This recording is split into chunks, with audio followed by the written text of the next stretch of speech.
بسم اللہ الرحمن الرحیم۔ السلام علیکم ورحمۃ اللہ وبرکاتہ۔ عثمان بزدار کے دور میں پنجاب کیسے چلتا رہا، آپ اس ضمن میں دو واقعات مزید ملاحظہ کر لیں۔ سابق chief justice Lahore high court justice Qasim Jan کے دور میں ہائی کورٹ اور پنجاب حکومت آمنے سامنے آ گئی۔ لڑائی چند انچ پر کھڑی تھی۔ لڑائی کی وجہ دلچسپ تھی۔ چیف جسٹس کی خواہش تھی پنجاب حکومت عدالتی سٹاف کی بنیادی تنخواہ کے بجائے لم سم تنخواہ پر پنشن دے دے۔ حکومت اس کے لیے رضامند نہیں تھی۔ کیوں؟ کیونکہ سرکار تمام سرکاری ملازمین کو ان کی بنیادی تنخواہ پر پنشن دیتی ہے۔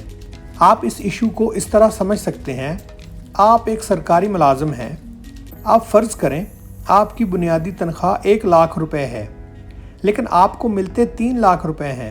کیسے؟ حکومت آپ کو آپ کی ڈیوٹی کی نوعیت کے مطابق مختلف الاؤنسز بھی دیتی ہے۔ اس میں گاڑی، پیٹرول، یوٹیلیٹی بلز، رہائش، انٹرٹینمنٹ، فیملی ہیلتھ اور بچوں کی تعلیم کے الاؤنسز شامل ہوتے ہیں۔ یہ تمام الاؤنسز مل کر 3 لاکھ ہو جاتے ہیں۔ آپ جب ریٹائرڈ ہو جاتے ہیں تو سارے الاؤنسز خود بخود ختم ہو جاتے ہیں اور پیچھے آپ کی بنیادی تنخواہ رہ جاتی ہے۔ حکومت آپ کے انتقال تک آپ کو اس بنیادی تنخواہ سے پنشن دیتی رہتی ہے، اور یہ فارمولہ تمام سرکاری ملازمین کے لیے یکساں ہے۔ عدلیہ کے الاؤنسز تمام سرکاری اداروں سے زیادہ ہیں۔ عدالت کا چپڑاسی اور ڈرائیور بھی 90,000 سے لاکھ روپے تک تنخواہ لیتا ہے۔ چیف جسٹس صاحب کی خواہش تھی عدالتی ملازمین کو لم سم تنخواہ پر پنشن دی جائے۔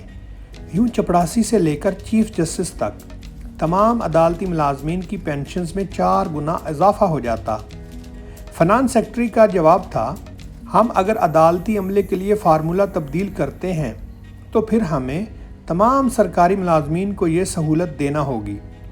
پنجاب کے محکمہ تعلیم میں 5 لاکھ حاضر سروس اور 5 لاکھ ریٹائرڈ ملازمین ہیں، ہمیں یہ سہولت انہیں بھی دینا ہوگی، اور پھر یہ معاملہ پھر ایک صوبے تک نہیں رہے گا، باقی صوبوں کو بھی پینشن کا سسٹم بدلنا ہوگا، اور یوں پینشن ہمارے ٹوٹل جی ڈی پی کے برابر ہو جائے گی اور ملک 1 سال میں ڈیفالٹ کر جائے گا۔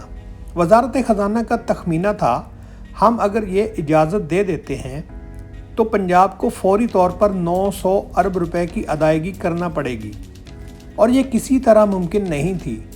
یہ دلیل چیف جسٹس کے لیے قابل قبول نہیں تھی، لہٰذا عدلیہ اور حکومت کا ٹکراؤ شروع ہو گیا۔ عدالت میں حکومت کے خلاف سینکڑوں مقدمات زیر سماعت تھے۔ ان مقدمات کی سپیڈ بھی تیز ہو گئی اور عدالت میں سرکاری افسروں کی سرعام بے عزتی ہونے لگی۔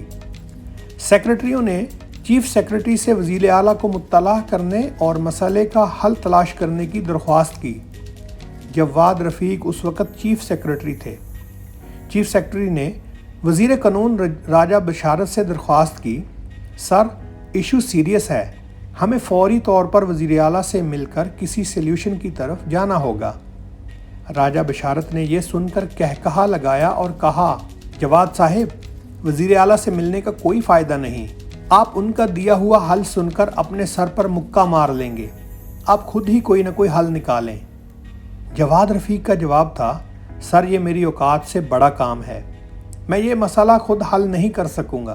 بہرحال چیف سیکرٹری کے اصرار پر راجہ بشارت نے عثمان بزدار سے وقت لے لیا، اور یوں وزیر قانون، چیف سیکرٹری اور ہوم سیکرٹری وزیر اعلیٰ کے پاس چلے گئے۔ چیف سیکرٹری اور وزیر قانون وزیر اعلیٰ کے سامنے بیٹھ گئے، جبکہ ہوم سیکرٹری کو بریفنگ کی ذمہ داری دے دی گئی۔ ہوم سیکرٹری نے طویل بریفنگ دی۔ عثمان بزدار اطمینان سے بات سنتے رہے۔ ہوم سیکرٹری تھک گیا تو بزدار نے راجہ بشارت اور چیف سیکرٹری کی طرف دیکھنا شروع کر دیا، اور وہ وزیر اعلیٰ کی طرف دیکھنے لگے۔ نظروں کا یہ تبادلہ بڑی دیر تک جاری رہا، لیکن وزیر اعلیٰ خاموش بیٹھے رہے۔ آخر میں ہوم سیکرٹری نے ہمت کی اور عرض کیا، سر حکم کریں، ہم کیا کریں؟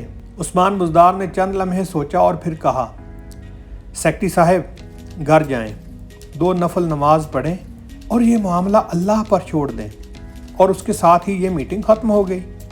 راجہ بشارت نے CM آفس سے نکلتے ہوئے چیف سیکرٹری سے کہا، جواد صاحب، میں نے آپ کو ٹھیک کہا تھا نا، آپ نے اب وزیر اعلیٰ کا حل سن لیا۔ اور یہ تینوں خاموشی سے اپنے اپنے دفتر چلے گئے، اور یہ معاملہ بھی بعد ازاں فوج کو سلجھانا پڑ گیا۔ اس میں ایک میڈیا مالک نے بھی اہم کردار ادا کیا تھا۔ یہ میڈیا مالک بزنس مین ہیں اور یہ سابق چیف جسٹس کے ذاتی دوست تھے۔ انہوں نے چیف جسٹس کی منت کی اور یوں حکومت اور عدالت کے درمیان سیز فائر ہو گیا۔ عثمان بزدار کی شاندار ایڈمنسٹریشن کا دوسرا واقعہ اس سے بھی زیادہ دلچسپ تھا۔ پنجاب میں تحریک لبیک نے مظاہروں کا اعلان کر دیا۔ ریاست کا فیصلہ تھا، ہم اس بار انہیں لاہور سے نہیں نکلنے دیں گے۔ پنجاب کے مختلف شہروں میں متعدد مقامات پر ہنگامے شروع ہو گئے۔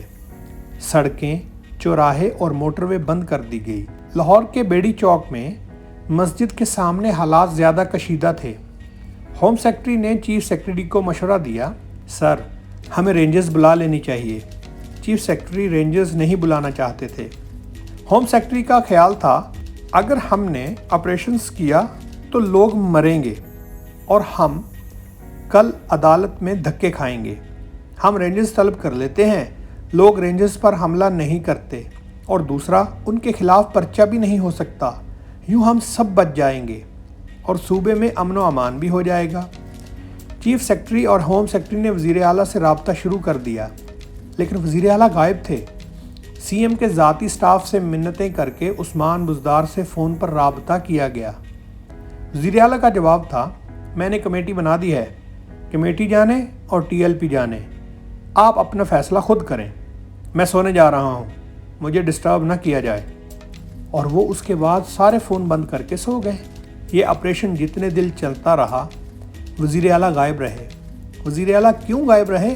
کیونکہ وزیر اعلیٰ جانتے تھے آپریشنز میں لوگ مریں گے، کمیشن بنے گا اور کمیشن میں وزیر اعلیٰ کو بھی طلب کیا جائے گا، لہٰذا میں یہ ذمہ داری کمیٹی پر ڈال کر نکل جاؤں گا۔ عثمان بزدار کی یہ تکنیک ٹھیک تھی، یہ فیصلہ سازی کے کسی بھی عمل کا حصہ نہیں ہوتا تھا۔ چنانچہ آپ دیکھ لیں، یہ آج کسی بھی میگا کرپشن کیس میں مطلوب نہیں ہے۔ میں نے عثمان بزدار کے ساتھ کام کرنے والے لوگوں سے بار بار ایک سوال پوچھا، کیا یہ واقعی سادہ انسان تھا؟ مجھے جواب نے حیران کر دیا۔ ان کا کہنا تھا، یہ انتہائی چالاک انسان تھا۔ 3.5 سال میں اس کی توجہ صرف DG خان پر رہی۔ یہ جب بھی DG خان کی اسکیموں پر میٹنگ لیتا تھا تو یہ پورا شہباز شریف بن جاتا تھا۔ اسے وہاں ایک ایک ٹھیکیدار اور ایک ایک کانٹریکٹ کا علم ہوتا تھا، لیکن باقی صوبہ اس کی بلا سے تنور میں چلا جائے اور اسے کوئی فرق نہیں پڑتا تھا۔ میں سوچتا ہوں، ہمارے ساتھ آخر کیا ہوا تھا اور ہمارے ساتھ یہ کیا ہو رہا ہے؟ تو مجھے 2-3 باتیں سمجھ آتی ہیں۔ پہلی بات، عمران خان اور عثمان بزدار دونوں کی یہ پہلی فلائٹ تھی۔ پہلی فلائٹ کی ایک قیمت ہوتی ہے اور اس قوم نے یہ خوفناک قیمت ادا کی ہے۔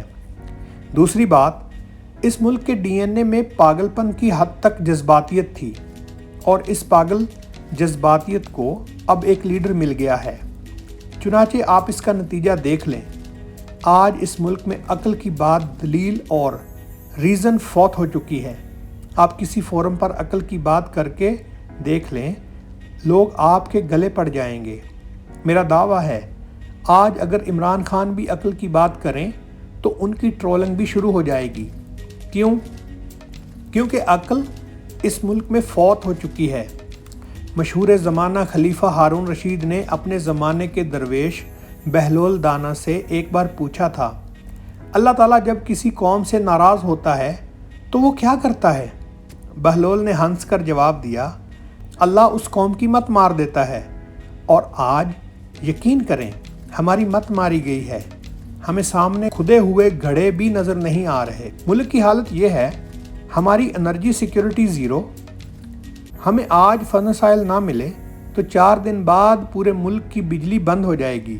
Economic security zero, life saving ادویات تک کی LCs کھولنے کے لیے ڈالر نہیں ہیں۔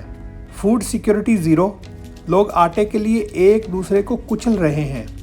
گورننس زیرو، پورے ملک کی بیوروکریسی احکامات کے لیے اتھارٹی تلاش کر رہی ہے۔ اور اسے نہیں مل رہی، اور سینس آف ڈائریکشن بھی زیرو۔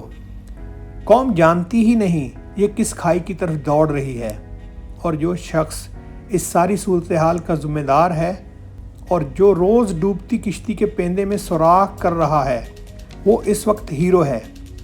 واقعی جب قوموں کی مت ماری جاتی ہے تو یہ اپنی اکلوتی رضائی بھی جلا کر آگ تاپنے لگتی ہے۔ اللہ ہی کرم کرے، اب تو کوئی امید بھی باقی نہیں بچی۔ شکریہ دوستو، ہمارے چینل کو سبسکرائب کریں، ویڈیو اچھی لگی تو لائک کریں، دوستوں کے ساتھ شیئر کریں۔ السلام علیکم ورحمۃ اللہ وبرکاتہ۔